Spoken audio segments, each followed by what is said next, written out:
Hello，大家好，欢迎观看黑影 TV。今天我们继续科技开箱。今天开箱的东西呢有点小众，有点特别。我也是前些天第一次发现有这种设备，并且正好符合我的需求，所以就买来了。几天都没有拆，就是为了今天来给大家做一个开箱。这个东西叫做为苹果手机双卡双待而生这么一个小设备。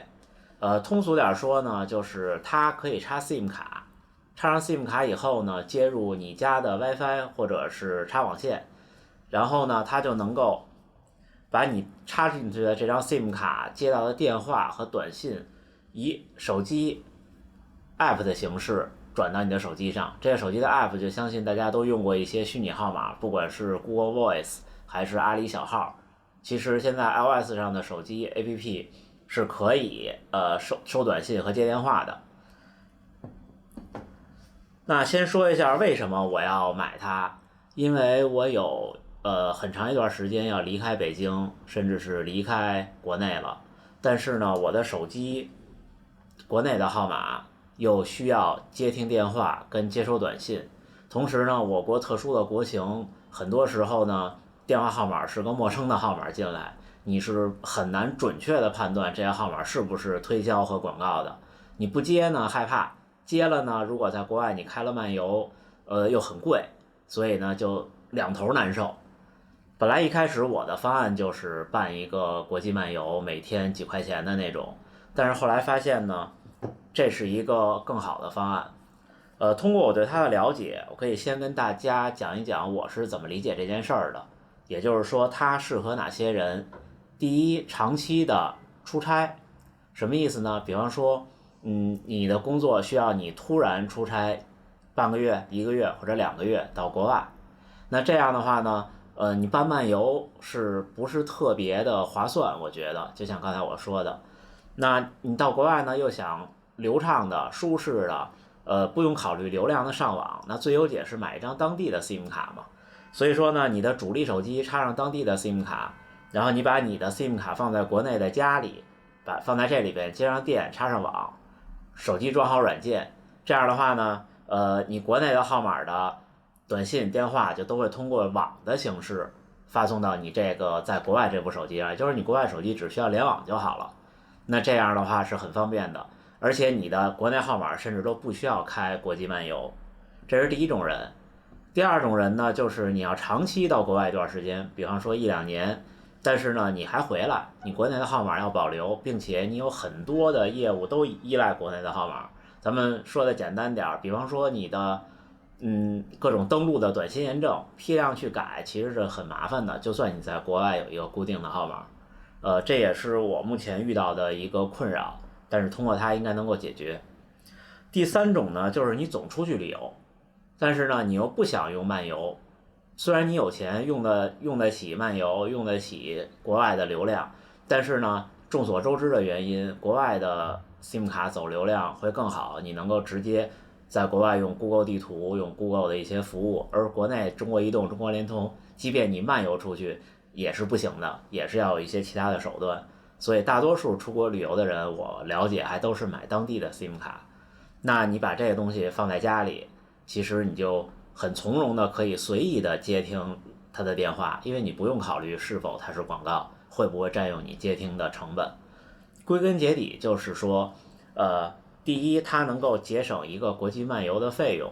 第二呢，它能够节省我们手机的一个卡槽，即便你的手机是可以插多张 SIM 卡的。第三呢，在节省国际漫游本身每天的费用的前提下，你还能够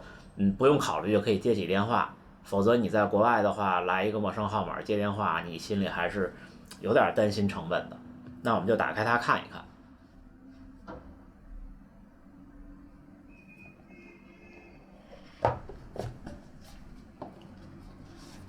这东西很小，其实我理解它就是一个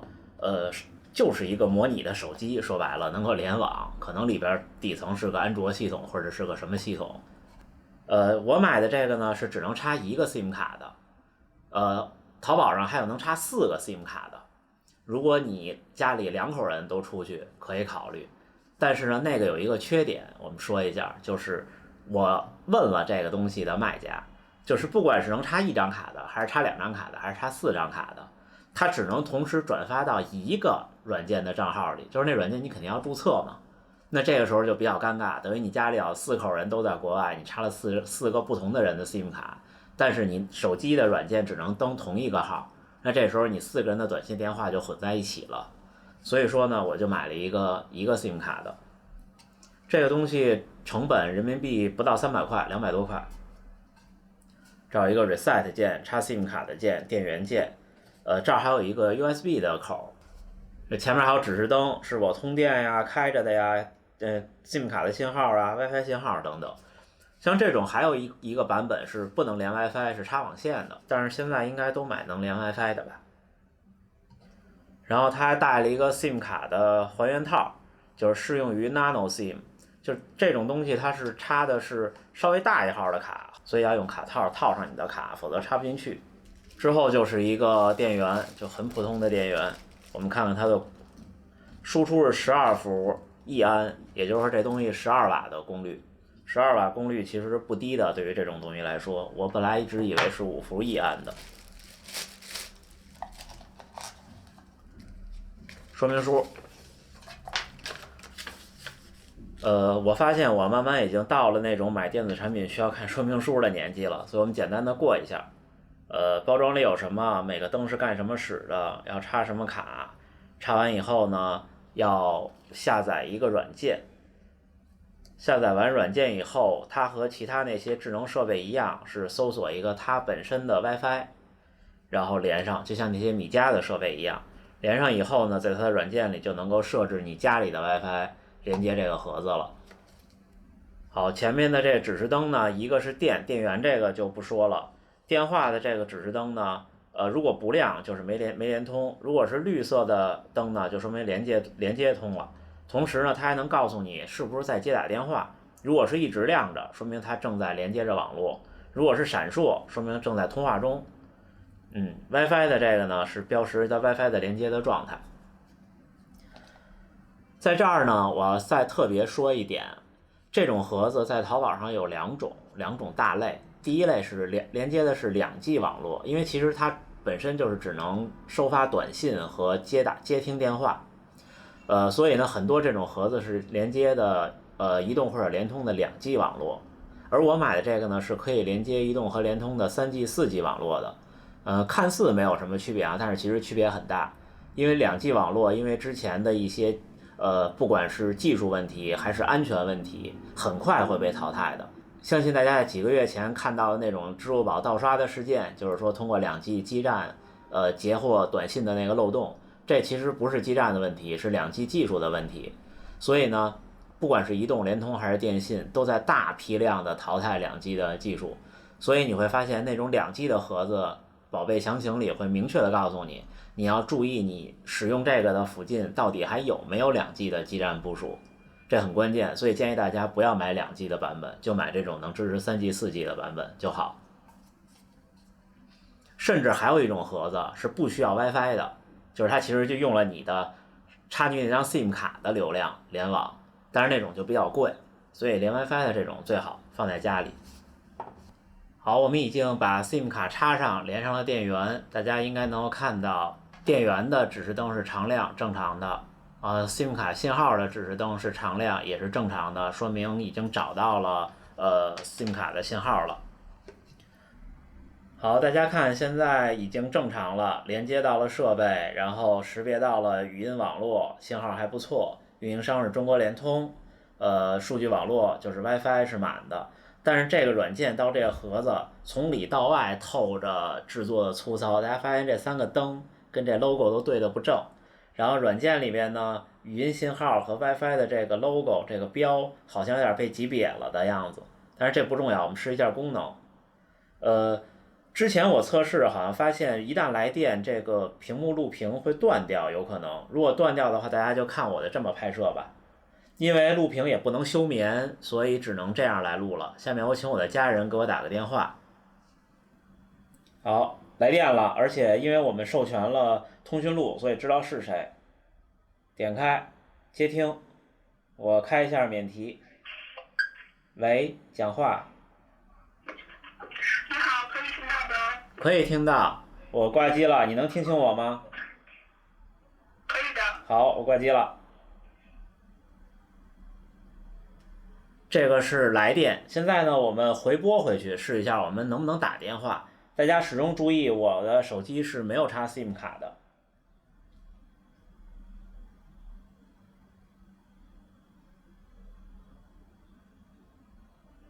啊，已经接通了，开免提。喂，能听清我讲话吗？可以听清。好，我挂机了。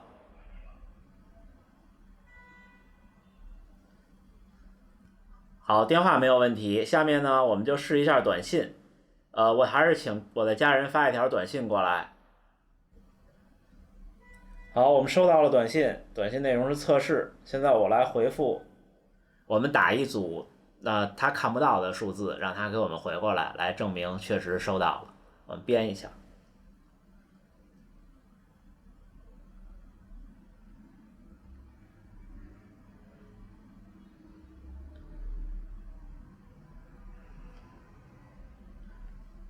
大家看我打的字。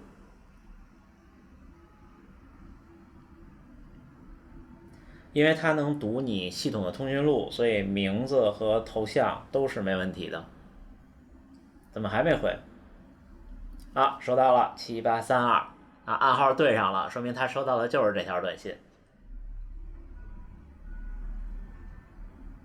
好，下面呢，我把录屏停止。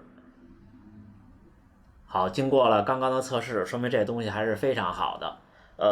它呢原理其实应该就我所说，里边就是一个开发板，不管是什么型号的开发板和一个 WiFi 芯片，还有一个 SIM 卡识别的芯片、读取的芯片，加上3G、4G 信号的天线和接收模块来组成的。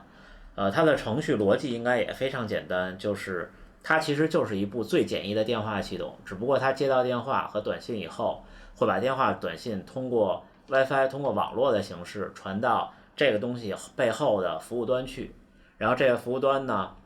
通过盒子的识别码，知道了这个盒子是哪一个你注册的账号的，然后就推送到对应注册的这个账号的手机 APP 里去，其实就是这么回事儿。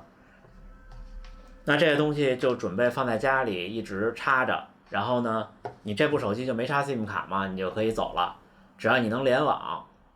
不管是 WiFi 还是什么，你都能够收到你这个号码的电话和短信。那这样的话呢，你无论是在酒店或者机场的 WiFi 环境，或者是你在国外买了一张当地能上网的 SIM 卡插在手机里，就都完美的实现了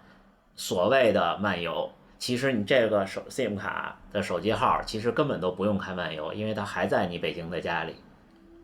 说到缺点呢，就是连接过程中它的一些流程和提示不是很友好，这是这种设备的通病，包括那些米家的设备有的时候连不上 WiFi 也特让人抓狂，我就遇到过很多次。同时就是做工呢，虽然不太差，但是也有点糙。发热我们插了这么长时间，基本摸不到有温度，还可以。大概是30多度、40度的样子，比体温稍微高那么一点点。所以也不用太担心夏天发热。那好，关于这款叫做 Smart 的双卡双待的盒子的开箱和简单的试用就告一段落了。希望呢，如果你是一个需要长期在外出差，或者是一个旅行达人等等，需要长期离开国内或者经常离开国内，又觉得漫游不好用，或者担心接到了推销电话浪费你的话费，那我觉得投资一个这个东西放在家里是一个非常不错的选择。但是前提是你家里是有人还在生活的，有人能帮你看着，也一直在有电有 WiFi 的情况下，这种情况就非常适合它，成本也不高，然后你所有的开销都跟在国内一样，那岂不是几全其美吗？那本期的视频呢就告一段落了。如果大家喜欢我的视频，希望大家能够订阅关注我的频道，点赞转发评论收藏我的视频，谢谢大家的观看，再见。